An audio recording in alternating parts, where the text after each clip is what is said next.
کیا خیبر پختونخوا میں الیکٹیبلز اپنی مرضی سے پی ٹی آئی میں شامل ہوئے تھے اور باقی ملک میں انہیں جبراً شامل کر دیا گیا تھا، جو دیگر صوبوں کے برعکس پی ٹی آئی پختونخوا میں مختلف طریقوں سے اپنے وجود کا احساس دلا رہی ہے؟ نہیں، ہرگز نہیں۔ پختونخوا میں بھی الیکٹیبلز کو اس طرح بلیک میل کر کے اور لالچ دے کر پی ٹی آئی میں شمولیت بالجبر پر آمادہ کیا گیا تھا، جس طرح باقی ملک میں کیا گیا تھا۔ تو کیا خیبر پختونخوا کے لوگ عمران خان کو پختون سمجھتے ہیں اور اس لیے ان سے جڑے رہنا پسند کرتے ہیں؟ نہیں، ہرگز نہیں۔ یہ فیکٹر ہوتا تو 1997، 2002 یا 2008 کے انتخابات میں بھی وہاں کے لوگ عمران خان کا ساتھ دیتے۔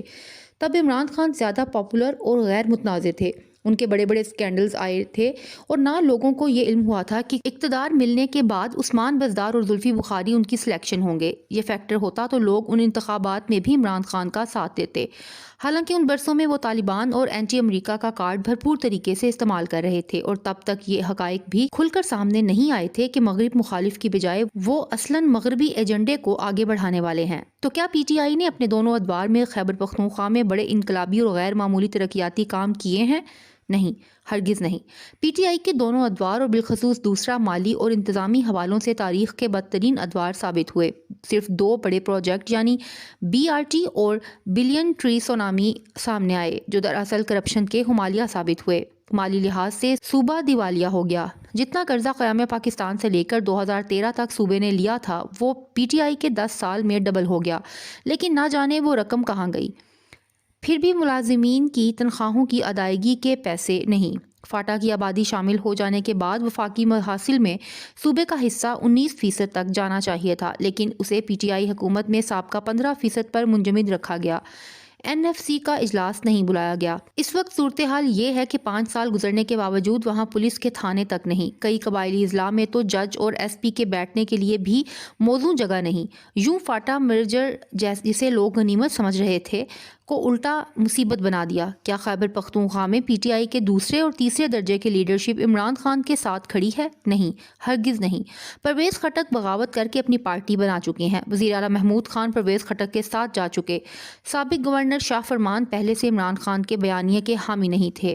عمران خان کے chief of staff Shibli Faraz غائب ہیں، اور کچھ لوگ کہتے ہیں کہ غائب بھی اسکرپٹ کے مطابق ہیں۔ پختونخوا میں بھی پی ٹی آئی کے جو رہنما غائب یا جیل میں نہیں، وہ کسی نہ کسی چینل سے رابطے میں ہیں اور کچھ وعدوں کے عوض جان کی امان پا رہے ہیں، بلکہ جو چند ایک عمران خان کے شیر دکھنے کی کوشش کر رہے ہیں، وہ بھی در پردہ طاقتور حلقوں کی مخبری کر رہے ہیں۔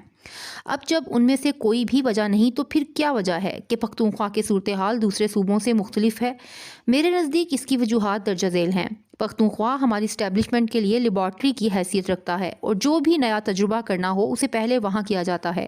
عمرانی پروجیکٹ کے لیے باقی ملک کو 2018 میں تجربہ گاہ بنایا گیا، لیکن خیبر پختونخوا کو 5 سال قبل ٹیسٹ کے طور پر 2013 میں تجربہ گاہ بنایا گیا۔ اس لیے وہاں پر نسبتاً لوگوں کے پی ٹی آئی سے مفادات زیادہ وابستہ ہو گئے تھے، اور بیوروکریسی میں بھی ان کا اثر اس طرح گہرا ہو چکا جس طرح کہ پنجاب میں مسلم لیگ نون کا ہے یا سندھ میں پیپلز پارٹی کا ہے۔ پنجاب میں نگراں وزیر اعلیٰ محسن نقوی کمیٹڈ، سمجھدار اور محنتی ہونے کے ساتھ ساتھ بہادر بھی ہیں، ان کی پشت پناہی بھی مضبوط ہے، جبکہ اس کے برعکس پختونخوا میں پہلے اعظم خان مرحوم کو وزیر اعلیٰ بنایا گیا، جو ضعیف ہونے کے ساتھ ساتھ حد سے زیادہ شریف تھے، جبکہ اب بھی جس ریٹائرڈ جج صاحب کو وزیر اعلیٰ بنایا گیا وہ حد سے زیادہ شریف ضرور ہیں، لیکن سیاست اور انتظامی معاملات میں ان کا کوئی تجربہ نہیں۔ تاہم پی ٹی آئی کو سب سے بڑا فائدہ اعظم خان کی قیادت میں جے you I, P P P, known league اور اے این پی پر مشتمل مخلوط اور برائے نام نگران حکومت نے پہنچایا۔ جے یو آئی کو اس صوبے میں پی ٹی آئی کا متبادل سمجھا جا رہا تھا، لیکن محمود خان کے استعفے کے بعد وہاں پر کابینہ کی تشکیل 9 سے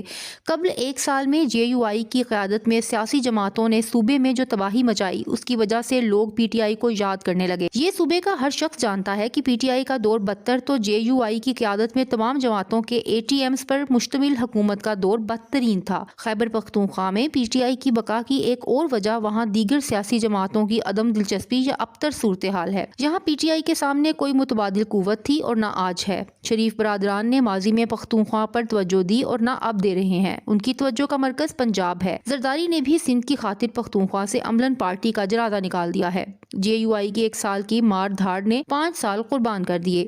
اے این پی نے دہشت گردی کے خلاف جنگ میں قربانیاں دیں اور تنظیم بڑی محنت بھی کر رہی ہے، لیکن ایمل ولی خان کی پالیسیوں کا کوئی رخ معلوم نہیں۔ پہلے وہ روٹھوں کو منا رہے تھے لیکن اب پارٹی سے اچھے بھلے لوگوں کو نکالنے کا باعث بن رہے ہیں۔ پرویز خٹک جوڑ توڑ کے ماہر ہیں لیکن وہ قومی جماعت کی رہنمائی کا تجربہ نہیں رکھتے۔ رہی جماعت اسلامی تو وہ پہلے سے دیر تک محدود ہو گئی ہے۔ پی ٹی آئی کو سب سے زیادہ فائدہ اس بات کا پہنچ رہا ہے کہ پیپلز پارٹی، نون لیگ، پرویز خٹک، ANP، وزارت اعلیٰ اور لاڈلا بننے کی خواہش میں آپس میں لڑ پڑے ہیں۔ اب آپ اندازہ لگا لیجئے کہ پی ٹی آئی کو اس سے بہتر سازگار ماحول اور کہاں مل سکتا ہے جو یہاں اسے ملا ہوا ہے۔